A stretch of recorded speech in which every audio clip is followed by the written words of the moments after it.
Et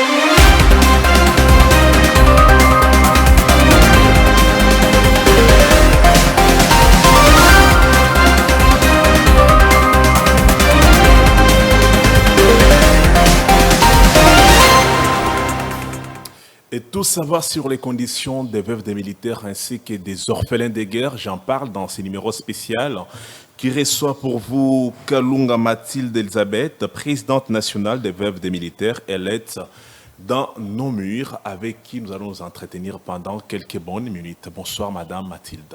Bonsoir Monsieur Vincent. Dites-moi, est-ce que l'identité est-elle complète ou bien nous avons omis quelque chose? Je vais tout simplement préciser parce qu'il y a mon poste-nom qui n'était pas cité. Par contre, je suis plus connu par celui-là. C'est Maman Kalunga Bibi Mathilde Elisabeth, que beaucoup de gens appellent Maman Bibi. Maman Bibi. Simple. Alors, nous allons également vous appeler Maman Bibi dans ces numéros. Vous êtes présidente nationale des veuves des militaires. C'est correct ou bien faudrait-il ajouter d'autres éléments? Oui, je suis présidente nationale de veuves des militaires regroupées au sein de la Ligue pour la lutte contre les antivaleurs. En termes de statistiques, peut-on savoir le chiffre exact des veuves? Ça nage entre combien? Il est difficile pour moi, sur le champ, devant vous, devant ce micro, de vous donner le nombre exact ou l'effectif exact des veuves des militaires, par le simple fait que chaque jour, il y a des veuves qui s'ajoutent, et surtout que nous sommes en période de guerre. Chaque jour, les militaires meurent, les veuves s'ajoutent, et aussi parce que concernant cette histoire de veuves des militaires, franchement, il y a à boire et à manger. Moi, personnellement, il y a des gens qui sont venus me voir pour me dire, Maman Bibi, il ne faut pas donner trop de clarté dans cette chose parce que là, c'est vraiment le champ où c'est là où les autorités vont puiser quelques reliquats. Il ne faut pas donner de précisions. Mais nous avons introduit des demandes auprès des autorités afin d'établir un recensement de proximité. Qu'est-ce que j'appelle recensement de proximité? Donc, nous allons de maison en maison, et surtout en commençant d'abord par les camps militaires, parce que l'armée est une structure qui est très bien organisée. Et si nous allons dans des camps militaires, il y a toujours de ceux qui nous diront « Non, maman, à la cité aussi, je connais une telle. » Donc, nous faisons un recensement par témoignage et non des gens qui viennent, qui se disent veuves de militaires ou dans cette masse-là. Vous allez trouver parfois des concubines qui n'ont jamais été épouses officielles de militaires. Vous trouverez des gens qui ont des cartes d'épouses ou de veuves de militaires, mais dont le mari est vivant. Vous trouverez aussi des gens, parce que nous avons croisé des cas comme ça. Il y a certaines personnes ou certaines familles, le papa est vivant, militaire bien sûr, mais la maman, son épouse, a une carte de veuve. Il y a des enfants, des grandes filles qui ont des cartes de veuve. Donc, c'est vraiment une fourmilière qu'on doit bien nettoyer. Mais quand vous dites vous procédez par le recensement par témoignage, pensez-vous que cette méthode est-elle scientifique ou bien c'est tout simplement des bons à loi pour vous faire prévaloir que vous partez sur cette base-là? C'est pas toujours se faire prévaloir, c'est pas pour rien que dans le dictionnaire, il y a le mot innovation. Et moi, je dis que c'est la méthode la plus efficace pour avoir exactement l'effectif ou avoir l'effectif réel de veuves de militaires. Mais ça fait combien d'années que vous êtes présidente nationale des veuves des militaires? Je suis présidente nationale de veuves des militaires depuis la mort de mon mari, paix à son âme. Il est décédé le 25 janvier 2019. Mais, quelques temps après, parce qu'il fallait, nous sommes africains, il fallait d'abord observer le deuil de mon mari. Mais ce n'est pas à cette date-là que l'ASBEL existe. Hein? Non, l'ASBEL a existé avant. Mais après... Avant, ça veut dire que vous n'avez pas la date précise dont l'ASBEL a existé. Hein. Si, nous totalisons déjà 10 ans maintenant. 10 ans. Oui, 10 ans officiellement, depuis que nous avons les documents du ministère de la Justice, ça fait 10 ans. Mais, oui. Et vous avez entendu, j'ai dit que mon mari est mort en 2019. 2019, oui. Ça fait à peine 6 ans. 6 ans. Donc, ça fait exactement... Mort sur les champs d'honneur. 5 ans que je dirige les veuves des militaires. Et il y a des fois où je me console, s'il faut le dire, en disant que comme je dirigeais déjà la Ligue pour la lutte contre les antivaleurs, le Seigneur a voulu que je devienne moi-même veuve pour avoir un regard intéressé dans cette histoire de Mais veuve de quel a militaire. été le but principal poursuivi par votre ASBL? Tout au début, pour la petite historique en peu de mots, l'ASBEL a commencé dans une université. C'était d'abord une association de femmes pour la lutte contre les antivaleurs dans les milieux universitaires, parce que je suis moi-même enseignante à l'université. Et après, il y a des garçons qui sont venus pour dire que ce ne sont pas que des femmes qui sont victimes des antivaleurs. Nous avons introduit les femmes. Alors, le nom a changé. Il y a une mutation. On a parlé maintenant de l'association pour la Ligue pour la lutte contre les antivaleurs dans les milieux universitaires. Il s'est fait que dans une famille, ils ont quand même bénéficié de l'apport ou du combat de la Ligue. Un couple est venu me voir pour dire non maman, ne restez pas seulement dans les universités, allez aussi en dehors des universités. Voilà ce que notre fille était et voilà ce qu'elle est devenue maintenant. À ce moment-là, comme on dit, la charité bien ordonnée commence par soi-même. Nous avons commencé dans un camp militaire et le nom a muté encore. Nous sommes devenus. Nous avons commencé au camp militaire, au camp Bumba Moasso, à Lemba Salongo. Et de là maintenant, on a enlevé le mot dans le milieu universitaire. C'est resté le nom que nous avons maintenant, Ligue pour la lutte contre les antivaleurs, tout simplement. Mais quels sont déjà les fruits qui sont à votre actif depuis que vous avez lancé cet ASBEL sur les terrains? Qu'est-ce qui a marché depuis un certain temps? Beaucoup de choses, beaucoup de choses. Entre autres, nous avons redonné de l'espoir aux veuves des militaires. Pourquoi? Parce que il y a ces actions qui sont menées au nom de veuves, mais qui n'arrivent pas vraiment aux bénéficiaires. Mais avec notre association, et aussi je remercie, si vous le permettez, le président de la République, et à cette époque-là, à travers la vice-ministre de l'époque du gouvernement Samalou Kondé, c'était Madame Séraphine Koutouna, Kiloubu Koutouna, qui était vice-ministre de la Défense à l'époque. Vraiment, les veuves des militaires se sont retrouvées, s'il faut emprunter le jargon quinois, ils se sont vraiment retrouvés. Et il y a même... dans quoi précisément? C'est ça que je suis en train d'énumérer maintenant. Oui. Les veuves de militaires, dans notre mutuelle, nous avons commencé à assister les veuves, que ce soit dans le bon ou le mauvais moment. Nous avons accompagné, nous avons même créé une bourse pour les orphelins des militaires, que nous avons commencé petit à petit, hein, même le plus long voyage commence toujours par le premier pas. Et aussi, nous avons créé certains réseaux pour l'entrepreneuriat. Et d'ailleurs, notre année, le thème le thème que nous exploitons durant cette année jubilaire, nous n'avons pas voulu que ce soit l'anniversaire d'un seul jour. Les gens peuvent oublier. Nous avons des activités que nous avons eu à organiser, à répertorier. Pour cette année jubilaire, nous avons dit l'autofinancement de la veuve. La veuve ne peut pas toujours être là à tendre la main, à demander. Non. La veuve met la main dans la pâte et la veuve va fournir maintenant et tout le monde parlera du bien de la veuve. Donc nous avons accompagné aussi dans le cadre de la formation, l'alphabétisation, la coupe et couture, la coiffure. Vraiment, il y a beaucoup, et même les chants. Vous étiez beaucoup plus dans l'autonomisation de la veuve. Oui, l'autonomisation. Mais sur le plan étatique, est-ce que le gouvernement congolais arrive à assurer la prise en charge d'une façon adéquate? Je dirais le gouvernement congolais fait ce qu'il peut. Ce qu'il peut. Je profite de votre micro pour dire encore merci au chef de l'État. Pourquoi?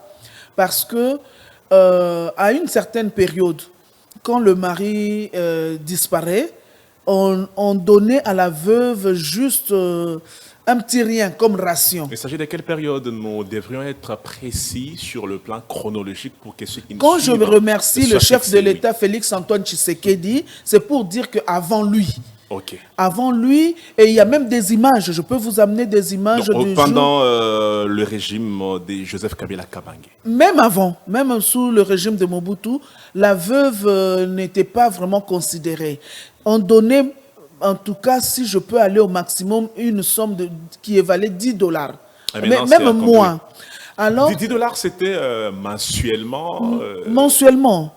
Imaginez, vous Ça, c'est avez... à l'époque de Mobutu ou bien de Même Kabila sous le père? Kabila, le père, Kabila, le fils, c'était comme ça. 10 $ Oui, je vous Le le mois? dis. Le mois, pour que l'on fasse quoi avec?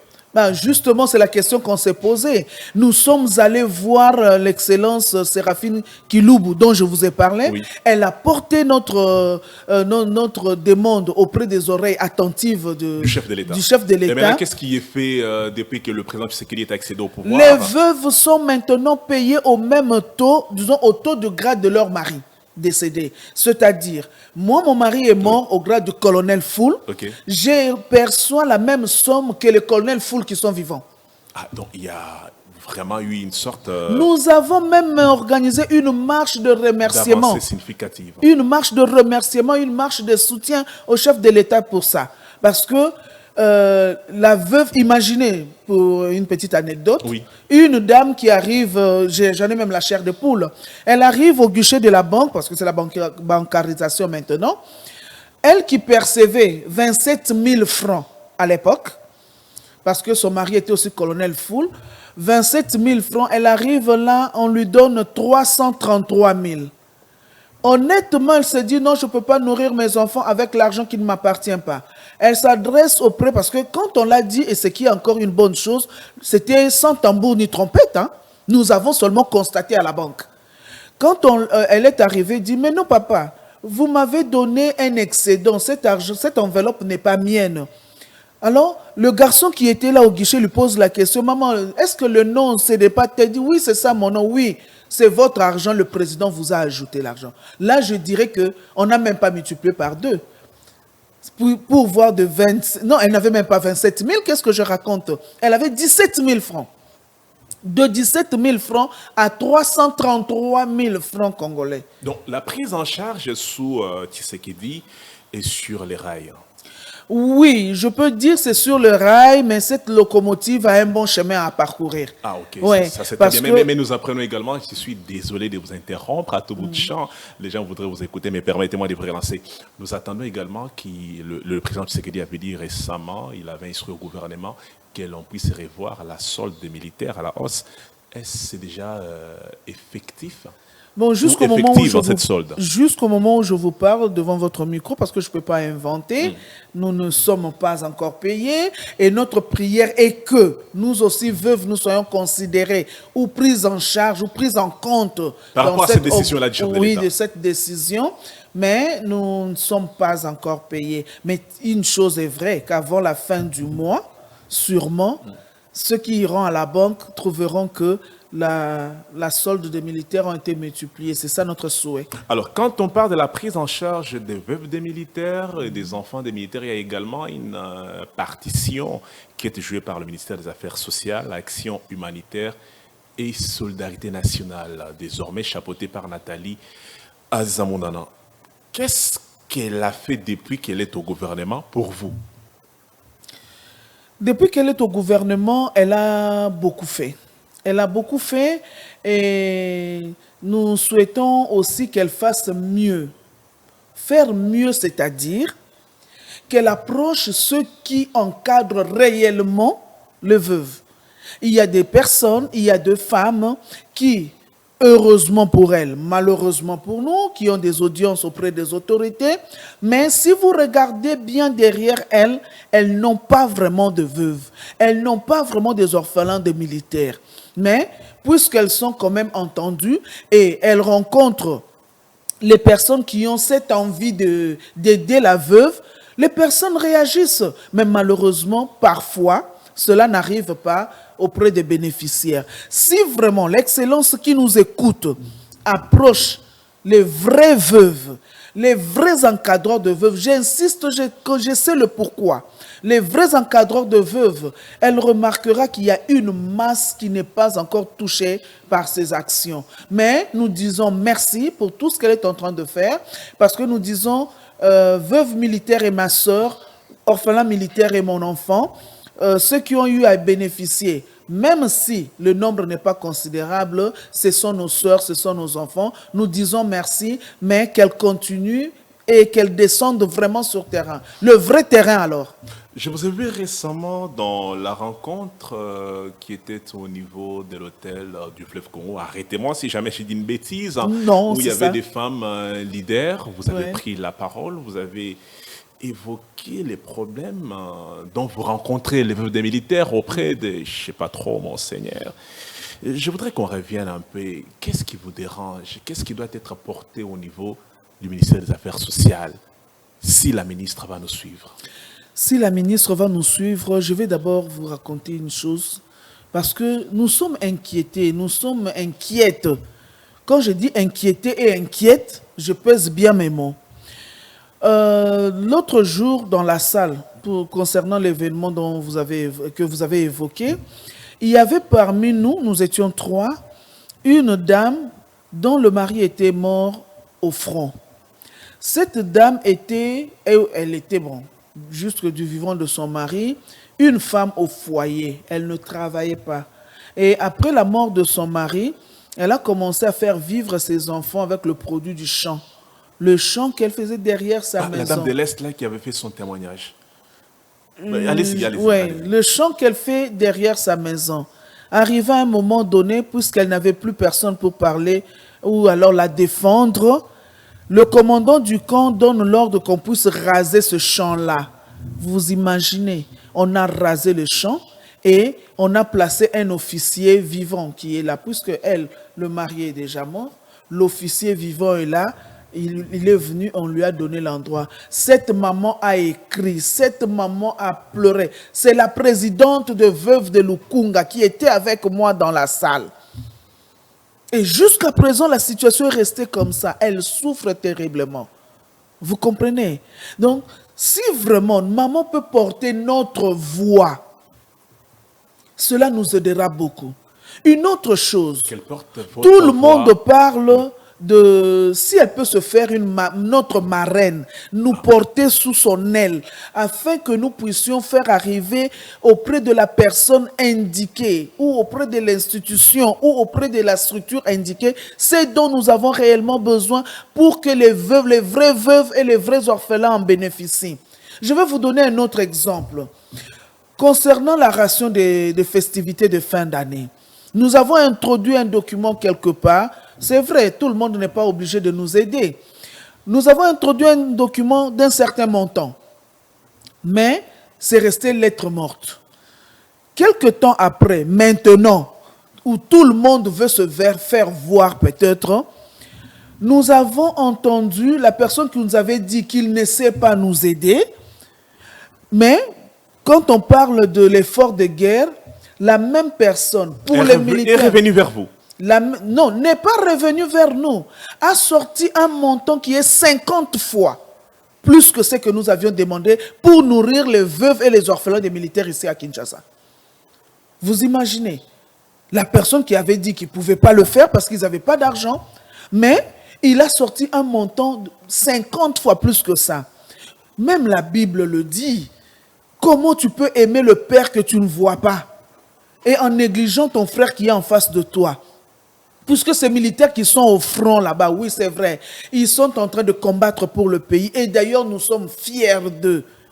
Vous envoyez à ceux-là, mais leurs enfants qui sont ici, leurs épouses, leurs veuves qui sont restées ici, vous êtes incapables de leur donner le 1/50 de ce que vous avez donné. Moi, je dis que ça, c'est une façon hypocrite de se faire connaître. Mais ça ne vient pas du cœur. Mais maman Aziz, elle, vraiment, nous avons senti que ce qu'elle fait vient du cœur. Même quand on a parlé, quand on est sorti de la salle, elle nous a considérés. Même sa façon de nous parler, elle ne nous a pas dénigrés. Elle nous a vraiment considéré que Dieu la bénisse davantage. Ça, vraiment, c'est notre prière et nous étions étonnés. C'est la deuxième fois que nous puissions rencontrer un membre du gouvernement qui donne du respect, qui accorde ce respect aux veuves des militaires. Alors, très bien. Dans votre JBCR, je voudrais parler de votre cahier des charges pour la ministre Nathalie Aziza Mondana. Qu'est-ce qu'il y a dedans si jamais elle doit vous recevoir en son cabinet de travail pour une séance adéquate? Merci beaucoup. Nous avons des projets. Les projets tels que nous avons dit ici, ces projets sont très liés à l'autonomisation de la veuve, parce que il y a un adage chinois qui dit, si tu me donnes le poisson aujourd'hui, je mangerai, et bien j'aurai encore faim. Mais si tu m'apprends à pêcher, je n'aurai plus faim. Voilà. Alors, nous voulons qu'on puisse apprendre aux veuves des militaires à pêcher. C'est-à-dire, nous avons de projets de l'industrie des veuves. Tout est déjà fait sur papier, tout, en tout cas, c'est bien budgétisé et tout. Ça, c'est à long terme. Nous avons des projets à moyen terme et nous avons des projets à court terme et des projets qu'on peut même réaliser dans l'immédiat. Ça, nous en avons, c'est bien répertorié, c'est bien détaillé. C'est tellement clair qu'il suffit seulement de lire, même si vous n'êtes pas veuve militaire, même si vous n'êtes pas ministre, vous allez comprendre, vous direz, on peut faire ça. Et pas toujours des projets qui demandent de l'argent, non. Il y a de ces projets qui demandent seulement une signature. Il y a de ces projets qui demandent peut-être un conteneur seulement. Vous voyez, ce n'est pas seulement l'argent, parce que nous nous sommes dit, la main qui demande se place toujours en bas. Le veuvage n'est pas une fatalité. Et d'ailleurs, le veuvage, c'est la voie par laquelle le Seigneur a permis que quelqu'un sorte du mariage. Donc nous sommes sortis de nos mariages tête haute. Ce n'est pas une fatalité. Nous ne voulons pas toujours recevoir, mais nous voulons qu'à un certain moment, nous aussi, nous puissions donner. Très bien, nous sommes quasiment à la fin de cet entretien. Une dernière question. On parle maintenant du gouvernement d'union nationale. Dites-nous, dans les 54 ministres qui composent ces gouvernements, vous avez rencontré combien en tant que veuve des militaires qui vous ont facilité l'entrée, à part Nathalie Zamounana? Sur les 54, la seule et l'unique que nous avons rencontrée, qui nous a accueillis, c'est juste la ministre des Affaires sociales. Mais nous avons introduit des demandes d'audience dans plus d'une vingtaine de ministères. Ils sont restés lettres mortes. Je ne sais même pas ce qu'il faut donner comme réponse parce que c'est regrettable. Ah, c'est vous la présidente? Oui, c'est regrettable. Quand je dis je ne sais pas ce qu'il faut donner comme réponse parce que je me demande... Ça dépasse l'entendement humain. Tout à fait. Parce que ce sont des projets qui doivent être soutenus par les gouvernements globaux. Mais nous sommes là et pas plus tard que ce lundi, la semaine passée, il y a encore une dame ministre qui a écrit que lorsqu'elle aura le temps, elle pourra demander à son service de protocole de nous faire... Lorsqu'elle aura le temps. Lorsqu'elle aura le temps. Pourtant, elle a été nommée ministre pour qu'elle travaille pour les Congolaises et Congolais. Et si je vous dis dans quel ministère elle est, vous serez choqués. Vous serez choqués, mais je garde ça. Elle dit, lorsqu'elle aura le temps. Il y a même un autre qui nous a dit, je vous ferai signe et tout ça. Et d'autres sont restés comme ça, sans réponse. Sans réponse. Et là aussi, nous demandons au président de la République d'avoir un œil regardant sur cette histoire du phénomène suivi. C'est une autre forme de corruption qu'on a instituée. Phénomène suivi, ça veut dire quoi? Moi, je suis perdu là. Oui, vous introduisez un document, l'administration ne vous répond pas automatiquement. L'administration est trop robotique. Il y a une certaine léthargie diabolique qui sont dans ces cabinets. Permettez-moi l'expression. Non, je peux comprendre. Vous écrivez et ça prend toute une éternité. Ça prend tout le mandat et c'est fini. Si je vous dis qu'il y a même des audiences que nous avons eu à introduire du temps de Samaloukonde 1, Samaloukonde 2, ils sont partis, on n'a jamais été reçus, ils ne nous ont jamais écoutés. Vous savez pourquoi? Je ne leur prête pas l'intention, mais nous nous sommes dit, peut-être qu'ils pensent que nous venons seulement demander de l'argent. Or, ce n'est pas ça notre intention.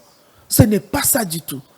Nous venons parfois... Tout simplement être financés afin d'encadrer certaines femmes, certaines veuves. Il y a de ces ministères que nous avons approchés, ce n'est pas pour le financement. Il y a de ces ministères que nous avons approchés pour donner de la matière au ministre. L'encadrement. Pour lui dire non, attention, là on est en train de vous tromper. Voilà ce qu'il faut faire. La lueur de tel côté, mais le ministre ne nous a jamais reçus. Mais il y a aussi de ces ministères où nous sommes dit, nous ne sommes pas reçus, mais nous écrivons quand même. Nous lui disons, voilà, il y a ça, ça, ça qui se passe. Attention, n'ordonnez pas ceci, n'autorisez pas ça. Mais cela n'a jamais été exécuté ou bien cela n'a jamais été exploité. Et pourtant, vous êtes des héroïnes dans l'ombre puisque vos hommes sont tombés sur le champ d'honneur. Vous allez fixer la caméra qui est juste devant vous. Un message à adresser directement au président Tshisekedi et à la ministre des Affaires sociales, Nathalie Azizamonana. Oui, je dis ceci, merci pour tout ce que vous êtes en train de faire, parce que, comme je l'ai dit tout à l'heure, même le plus long voyage commence toujours par le premier pas. Le premier et le deuxième pas ont été réalisés. Nous attendons encore beaucoup de vous, avec confiance, sachant que si vous avez eu à faire, c'est que vous ferez encore, vous nous avez à cœur, merci. Notre message est que les veuves ne sont pas là pour toujours demander de l'argent. Nous avons parfois besoin de votre signature pour nous permettre telle activité. Nous avons parfois besoin de votre encadrement pour nous orienter et nous éviter certaines erreurs. Et nous avons aussi besoin de la réalisation de certaines promesses parce que le chef a beaucoup à faire et surtout au chef de l'État, rappelez-vous une fois, les veuves des militaires, les orphelins sont venus au niveau du palais de la nation et nous avions eu promesse d'être reçus. Malheureusement, nous avons vu que ceux qui étaient reçus par le ministre n'étaient même pas dans la délégation qui était venue au palais de la nation. C'est ça notre plus grand regret. Et aussi, de la même manière que vous avez considéré la classe des personnes vivant avec handicap, dans ce souci, considérez aussi la classe des dépendants des militaires qui sont déjà décédés, c'est-à-dire les veuves et les orphelins. Les gens croient que les dépendants des militaires sont des incultes ou des gens qui n'ont jamais étudié ou des gens qui ne peuvent rien faire. Non. Nous avons des qualités parmi nous. Parmi nous aussi, nous avons des valeurs que vous pouvez exploiter afin d'apporter, ne fût-ce que même, si ce n'est même pas une brique, mais ne fût-ce qu'un caillou dans ce que vous êtes en train de faire pour consolider le développement de notre pays. Je rappelle que vous êtes Elisabeth Mathilde Kalunga, présidente nationale des veuves des militaires. Merci d'avoir répondu à nos questions. C'est moi qui vous remercie. C'est moi qui...